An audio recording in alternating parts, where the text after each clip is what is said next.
L'industrie ouvre ses portes et recrute à Saint-Dizier. Du bac pro à la licence, trouvez l'offre d'apprentissage qui vous correspond au pôle formation UIMM Champagne-Ardenne. Découvrez des formations professionnalisantes dans les métiers de l'usinage avec des outils à la pointe de la technologie. Formez-vous au métier de la maintenance grâce à nos formateurs agréés. Apprenez également toutes les technicités du métier de soudeur. Plus de 70 formations vous attendent aux portes ouvertes en présentiel, samedi 5 juin de 10h à 17h, 13 rue de la Tambourine à Saint-Dizier.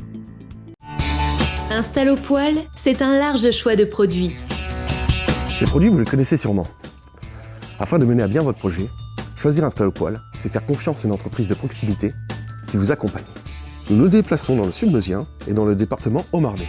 Avec Installopoil, maîtrisez votre confort et celui de votre famille. Découvrez leur showroom à Gondrecourt-le-Château.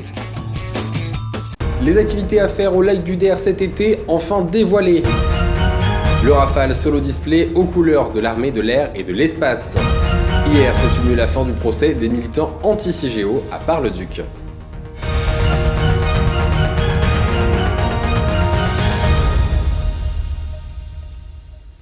Bonsoir à tous, bienvenue dans votre journal week-end du vendredi 4 juin. Ouvrons cette édition avec les activités qu'il serait possible de faire cet été au lac du Der. En effet, l'année dernière, avec la crise sanitaire, la saison n'était pas comme les autres. Les restrictions sanitaires ont empêché le maintien de certaines activités. Cette année, la situation sera tout autre. L'Office de tourisme a présenté ce matin les différentes animations proposées durant cette période estivale, à commencer par le Festival du vélo qui se tiendra demain après-midi, le marathon du lac du Der la semaine prochaine.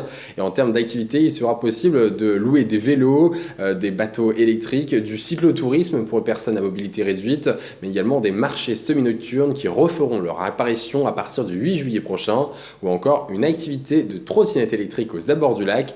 Écoutez. Mon activité, c'est la location de trottinettes électriques, donc tout terrain. Vous voyez, c'est des trottinettes avec deux moteurs, un moteur à l'avant, un moteur à l'arrière. Et on est équipé avec la batterie dans le sac à dos en fait. Voilà, ça nous donne une autonomie d'environ 50 km, donc à peu près 2 heures, 2 heures et demie de balade. Alors, les balades, on peut les faire soit sur la digue, ou alors du côté de la Cornée du Der, dans les chemins VTT, les sous-bois. Voilà, on peut aller partout où on veut, quoi, on est libre. On est ouvert depuis le 28 mai. Et puis là, on est là tous les week-ends jusqu'au 15 juin. À partir du 15 juin, je serai sur une Nuisement tous les après-midi. Et après, à partir du 1er juillet, je serai tous les jours sur place, du lundi au dimanche, 7 jours sur 7, on sera là, on sera présent sur la plage de Nuisement. On est à 35 € les 2 heures jusqu'au 1er juillet, et à partir du 1er juillet, on passe en tarif d'été, ça sera un tarif unique de 20 € de l'heure. Et merci à Théophile Aubrio et Manon de Fontis pour ces images. Je vous le disais en titre, ce mardi 1er juin a débuté le procès de 7 militants anti-CIGEO. En 2017, des incidents avaient éclaté à Bure lors d'une manifestation qui avait tourné à l'affrontement avec les forces de l'ordre. Ce jeudi 3 juin marque la fin du procès et du recueil des témoignages. Même si le délibéré n'est pas tombé, les manifestants semblent être soulagés. Un reportage de Chloé Gaillard.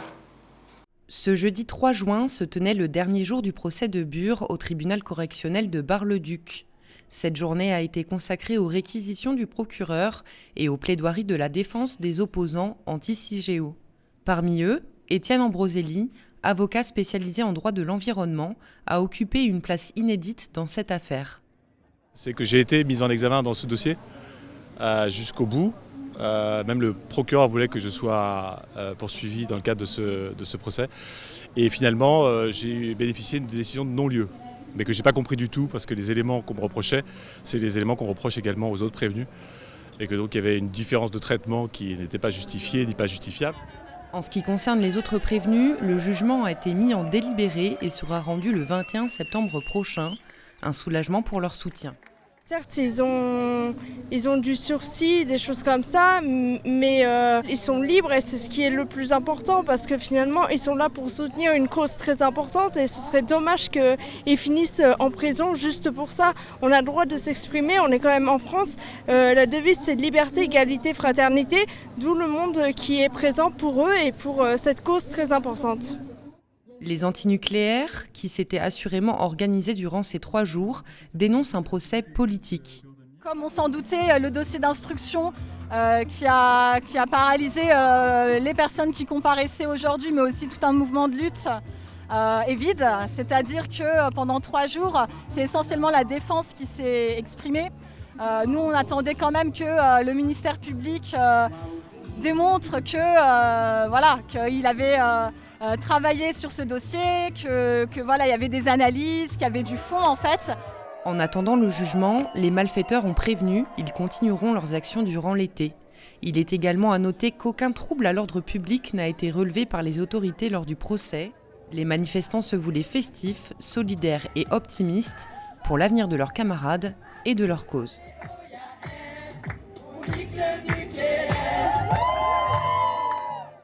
Passons à présent à l'image du jour. La ville de Saint-Dizier était ce matin une terre de campagne, non pas en lien avec la ruralité, mais avec les élections régionales qui approchent à grands pas. Brigitte Klinkert, actuelle ministre de l'Insertion et ancienne présidente du conseil départemental du Haut-Rhin, se présente à la présidence de la région. C'est pourquoi ce matin, elle était présente à Saint-Dizier avec Laurent Daval, tête de liste haut-marnaise, auprès des commerçants bragards pour échanger avec eux et recueillir leurs doléances. Tandis que cet après-midi, c'est le président Jean Rotner qui était à Saint-Dizier, le président sortant de la région Grand Est. Il était avec Étienne Marazi, tête de liste haut-marnaise, lui aussi en course pour un deuxième mandat.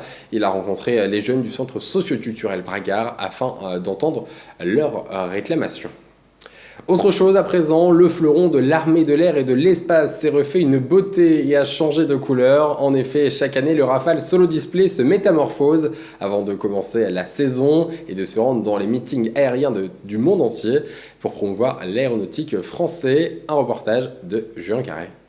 Depuis 2013, le Rafale Solo Display, l'ambassadeur de l'armée de l'air et de l'espace, change de couleur. Il quitte sa peinture grisâtre pour des nuances plus colorées. Ce jeudi, la BA113 de Saint-Dizier a dévoilé la nouvelle teinte de cet appareil, tout de bleu vêtu.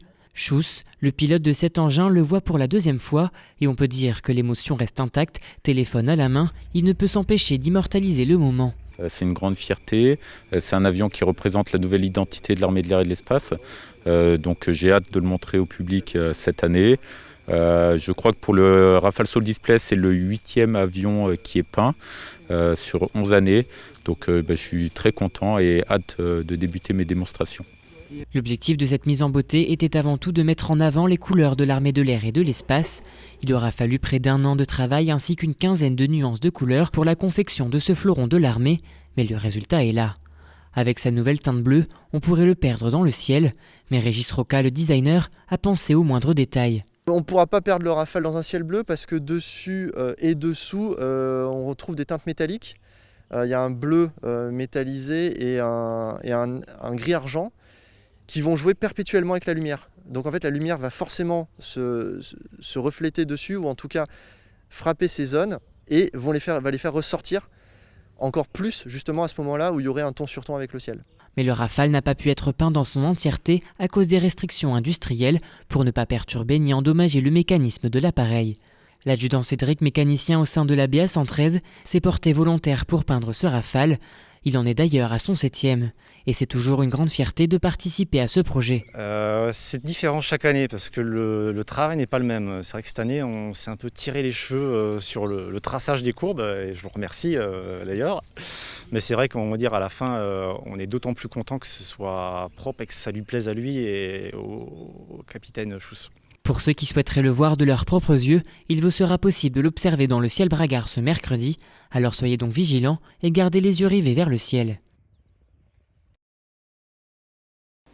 Et passons à présent aux élections départementales. Ce soir, nous vous proposons les portraits de Geneviève Donato et Dominique Laurent en liste pour Saint-Dizier 3, Dominique Mercier et Marie-Laure Parison pour Heurville-Bienville, et enfin Nathalie Limousin-Guéguen et Arnaud Merveille pour Bar-le-Duc 1.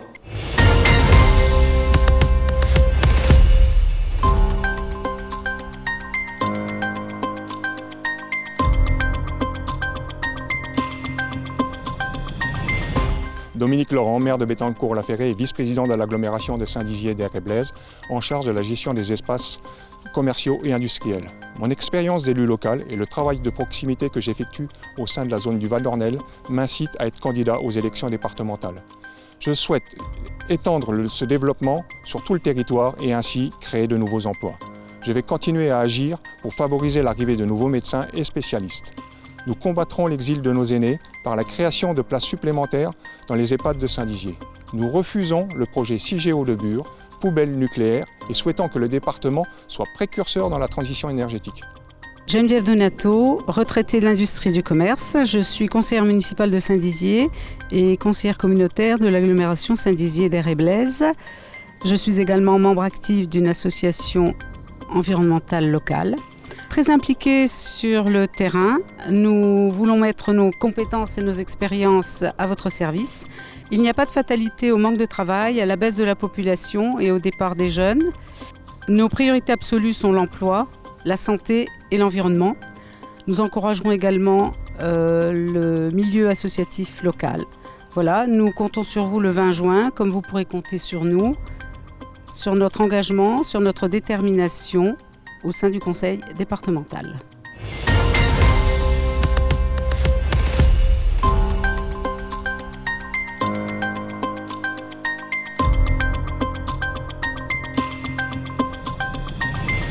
Donc bonjour aux auditeurs de Puissance TV, donc Dominique Mercier, maire de Chevillon, vice-président de l'agglomération de Saint-Dizier au niveau de la culture. Pourquoi je me présente au niveau de ces départementales? Donc on a connu l'expérience pendant la mandature précédente d'un binôme qui n'habitait pas le territoire. Donc c'est pour ça, moi, ce qui m'a enclenché, c'est de trouver des personnes impliquées sur notre territoire qui résident bien sur notre canton pour le défendre au mieux. Donc l'engagement pris avec Nicolas Lacroix. Pourquoi? Moi, je n'attendais pas un discours politique. Simplement, moi, ce que j'attends des hommes, c'est soit des hommes de terrain. Ce qui est le cas avec lui, puisqu'il a su être actif au niveau de la crise sanitaire, au niveau de la sécheresse, au niveau du monde agricole, au niveau de l'aide aux entreprises. Donc, on s'est réunis, on a discuté d'un projet. Ce projet, donc, il est mis en ligne. Vous pouvez le constater en partie sur la profession de foi, mais aussi sur le réseau Internet. Et donc, nous souhaitons continuer avec lui de dynamiser notre territoire de manière à la rendre des plus attractifs et aussi donc de permettre aux jeunes de s'y épanouir comme on a pu le faire. Notre engagement, il est sincère. Ceux qui me connaissent savent que quand un engagement est pris, il est pris jusqu'au bout. L'engagement qui va être pris, il est très important car c'est un engagement pour 7 ans. Et durant ces 7 années, donc les conseillers départementaux qui seront élus seront amenés à défendre notre territoire. Donc oui, nous partageons les mêmes idées. J'ai choisi d'être son binôme parce que nous avons le même dynamisme. J'ai aussi à cœur le territoire de la Haute-Marne parce que j'y ai grandi, j'y ai mes enfants, j'y travaille. Et j'espère que nos enfants et nos jeunes surtout pourront s'y épanouir tout comme moi je l'ai fait.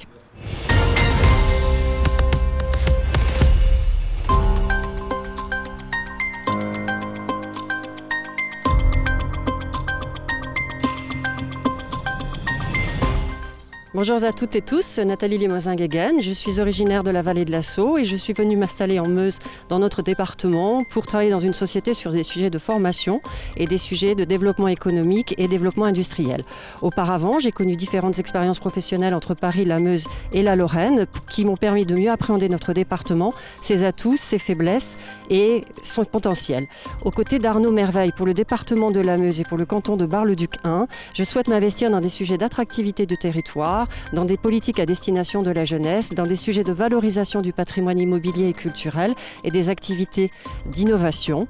Les 20 et 27 juin prochains, si les habitants du canton de Bar-le-Duc 1 nous accordent leur suffrage et leur confiance, nous serons des élus de proximité à leur écoute et pour porter leur parole. Bonjour, Arnaud Merveille, 41 ans, conseiller départemental sortant, vice-président du conseil départemental de la Meuse. Je me représente au suffrage des Meusiens et des Meusiennes, en espérant que le 20 et le 27 juin prochain, vous nous fassiez confiance, à Nathalie, à moi-même, à Thierry Grimont-Pré, Marie-Jo Honberger, pour continuer à développer ce beau département qu'est la Meuse, au travers d'une politique d'attractivité, de soutien aux projets des collectivités du canton, de nos associations, et bien sûr en direction de la jeunesse. Proximité, action, connaissance des dossiers, voilà les qualités que nous souhaitons mettre en avant pour développer notre beau département qu'est la Meuse et en faire un département fort.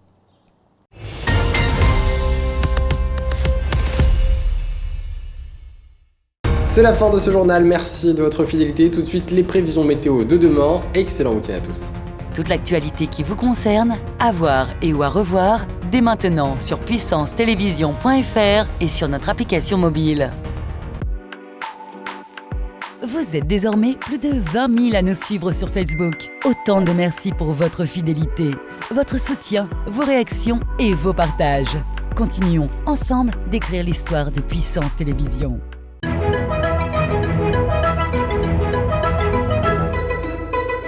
Bonsoir à tous, pour demain matin c'est le retour de la pluie, il fera 15 degrés à Bar-le-Duc, à Vitré-le-François et à Chaumont.